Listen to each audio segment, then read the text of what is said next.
दिल्ली शराब घोटाले को लेकर केंद्रीय एजेंसियों की जांच लगातार जारी है। इस घोटाले से संबंधित किसी भी शख्स को सीबीआई और ईडी नहीं छोड़ रही।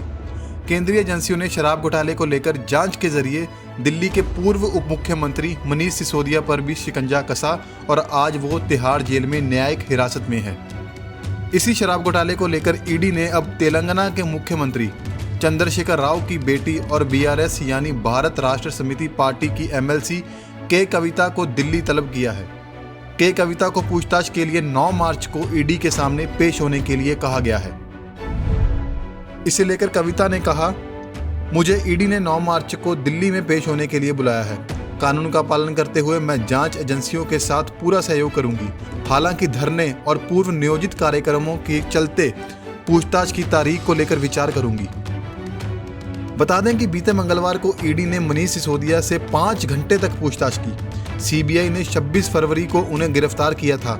वहीं सोमवार को दिल्ली के कोर्ट ने उन्हें 20 मार्च तक तिहाड़ जेल भेजने के आदेश दिए हैं। वह 20 मार्च तक अब न्यायिक हिरासत में ही रहेंगे।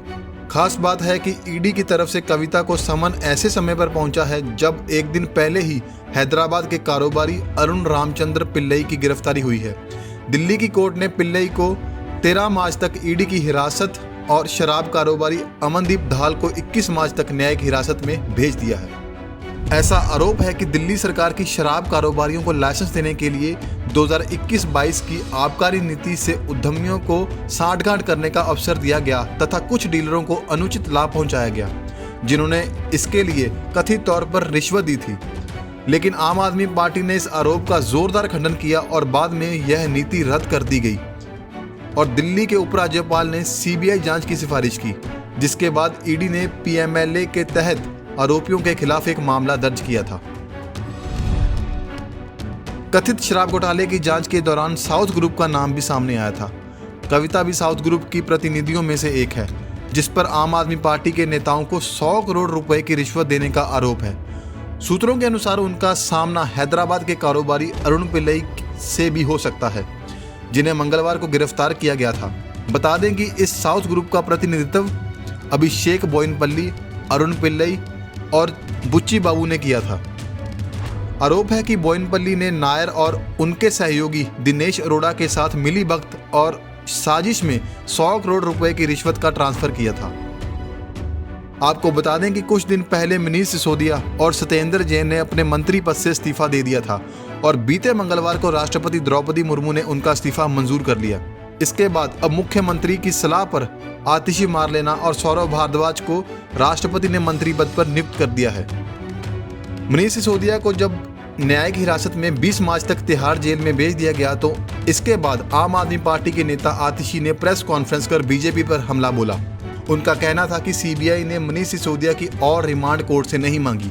इसका मतलब यह हुआ कि सीबीआई के पास सिसोदिया के खिलाफ कथित घोटाले का कोई सबूत ही नहीं है। देखिए, आज सीबीआई ने पुलिस कस्टडी मांगी ही नहीं। आज सीबीआई ने देश के सामने ये कबूल कर लिया कि उनके पास डिप्टी सीएम के खिलाफ ना कोई सबूत है। अब तो उनके पास डिप्टी सीएम मनीष सिसोदिया जी से पूछने के लिए कोई सवाल भी नहीं बचे हैं।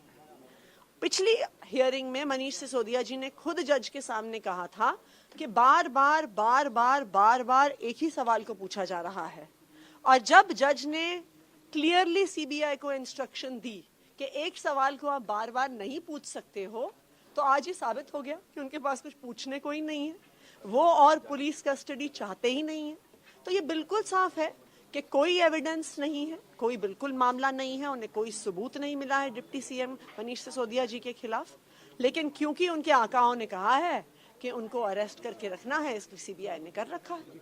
मनीष सिसोदिया ने वहाँ पे पेन डायरी अलग से और विपश्यना की भी व्यवस्था की मांग की है। देखिए, मनीष सिसोदिया जी, पूरा देश जानता है कि मनीष सिसोदिया जी ऐसे व्यक्ति हैं जिन्होंने अपने पिछले 8 साल के प्रयास से दिल्ली के बच्चों को, दिल्ली के सरकारी स्कूल में पढ़ने वाले बच्चों को एक अच्छा भविष्य दिया है। पूरा देश ये जानता है कि उनके जैसा व्यक्ति शायद ही कभी इस देश की राजनीति में आया है।